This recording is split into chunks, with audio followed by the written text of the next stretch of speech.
behind the scenes with future country rock blues kings and queens. Discover 'em first with Palm Mash TV.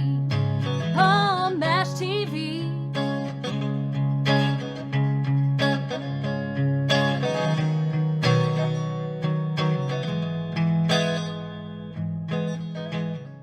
Well, hello, it's Paul Mash TV time again. Thank you so much for joining us. We have another great interview coming up shortly.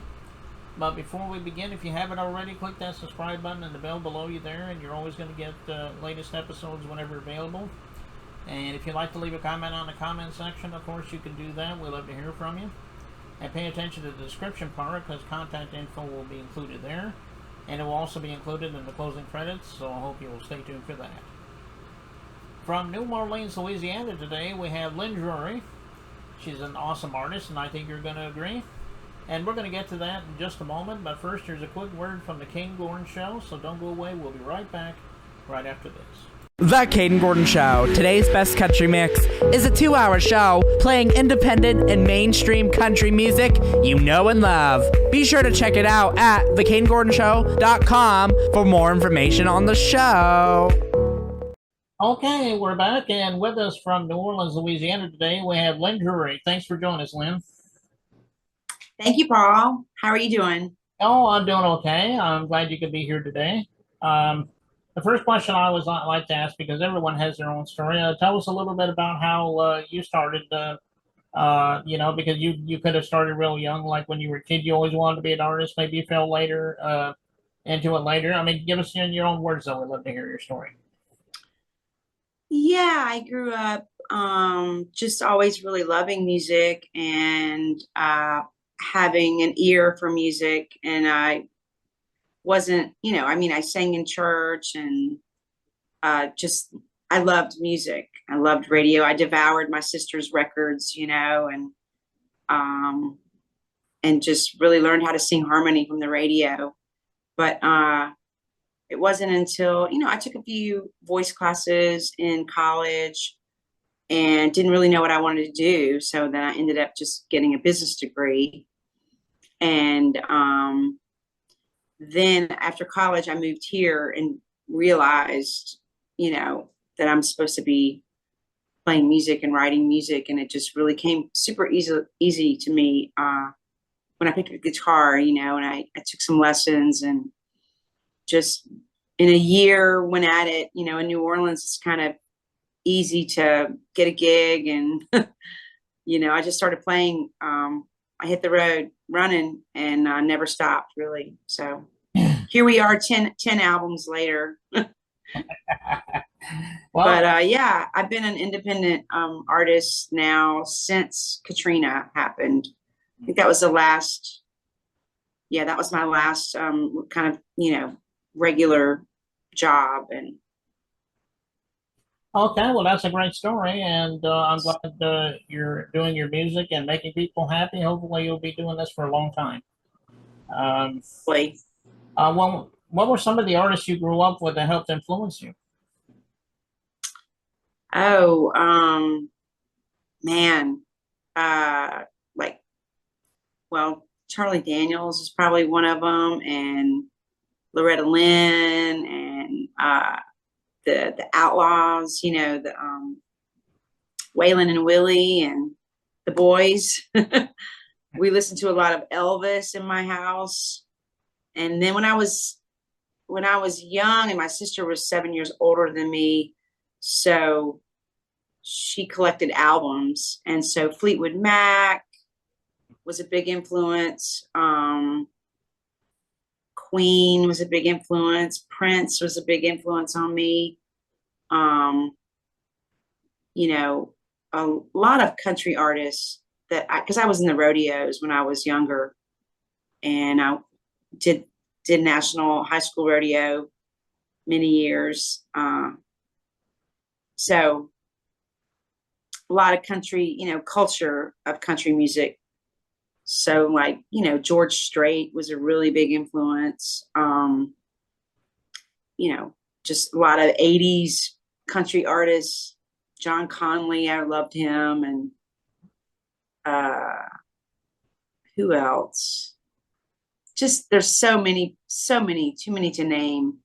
Right. But a lot of those, Emmylou Harris, Dolly Parton obviously was a big presence, but yeah, it wasn't until so then I got really into R&B and soul music, and I think when I moved here, it's just kind of all melded together, you know. Yeah, those are some great ones, like Charlie and Waylon and Willie, all those, those are, obviously really awesome artists. A few of those are no longer with us, but they're legends in their own right, I guess. Uh, Yeah. well, Ani DeFranco was a big influence. So it's a very wide range of artists, you know. Yeah, a lot of R&B that I was into in the 80s, 90s. And then I got into the alt indie music grunge area. I just loved music. So whatever was popular, I kind of gravitated toward. And it wasn't until I moved here and saw the culture of, it's just a really strong, tight knit culture of music and, you know, celebration. And so I just started writing. In the beginning, when I started writing, I wanted to not be country. I was just thought that was the most uncool thing I could do. And now country's like the coolest thing, you know. But country, I am country. So, you know, it just comes from me, and there's nothing that I can do to stop that influence, you know. So it just kind of melds into what I'm doing now. So right, exactly. yeah. Yeah, a lot of great ones there, obviously.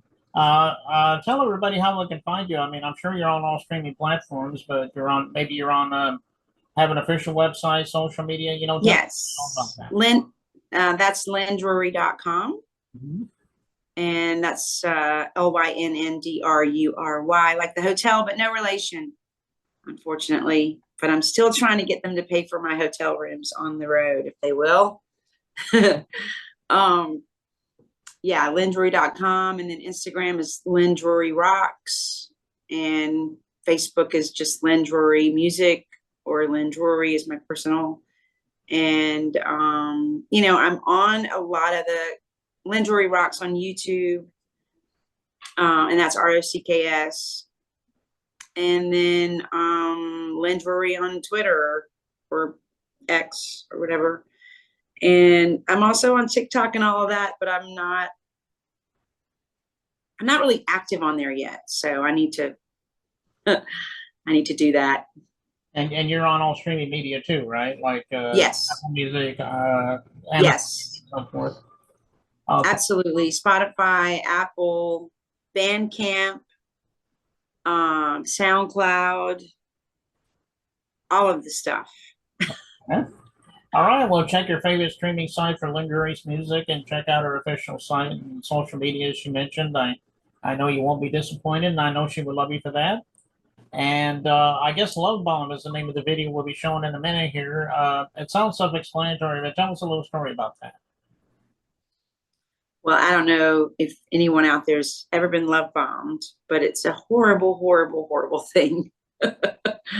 Yeah. And I think I learned my lesson. So yeah, you really feel like it's for real. You know, you really feel like someone love bombs you, and they say all these amazing things, and you're only like 2 weeks into a relationship. It should be a red flag for anybody out there.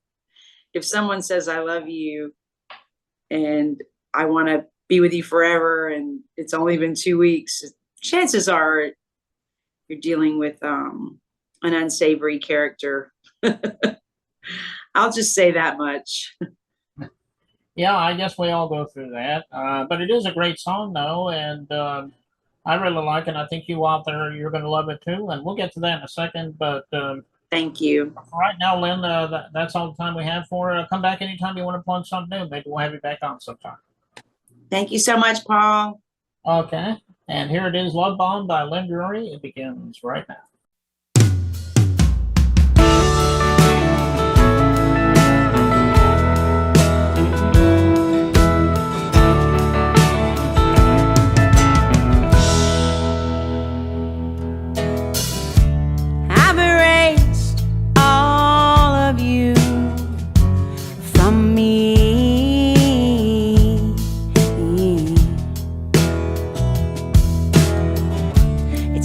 been some time, but I washed it all clean.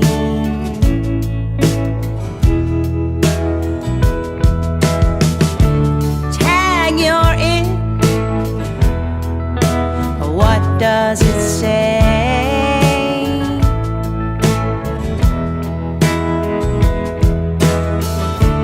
You think you're so hard to read, to me it's clear as day.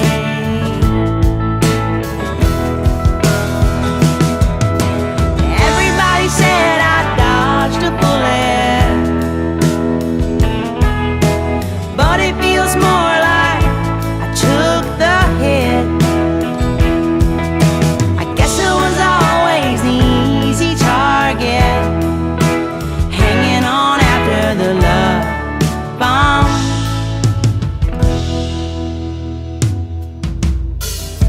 I saw the writing, then we hit a wall.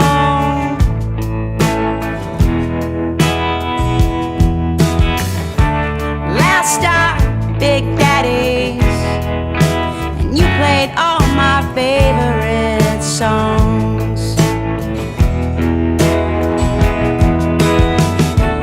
Leaving me cold and bringing the heat.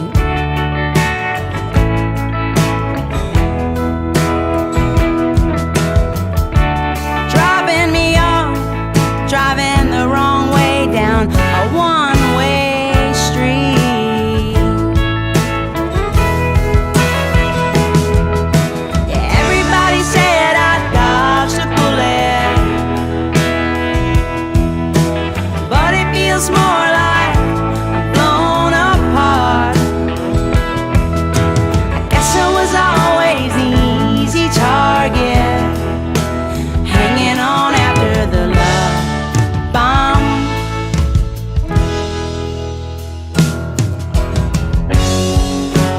I don't know where you're hanging your hat these days.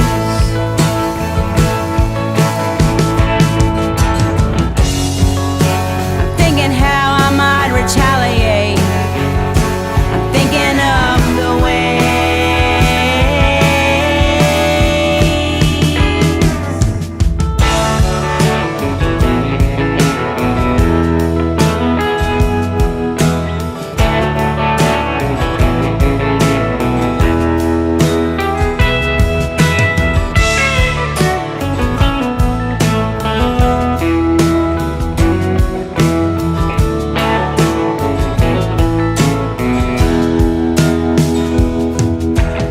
Everybody said I dodged a bullet, but it feels more like I'm blown apart.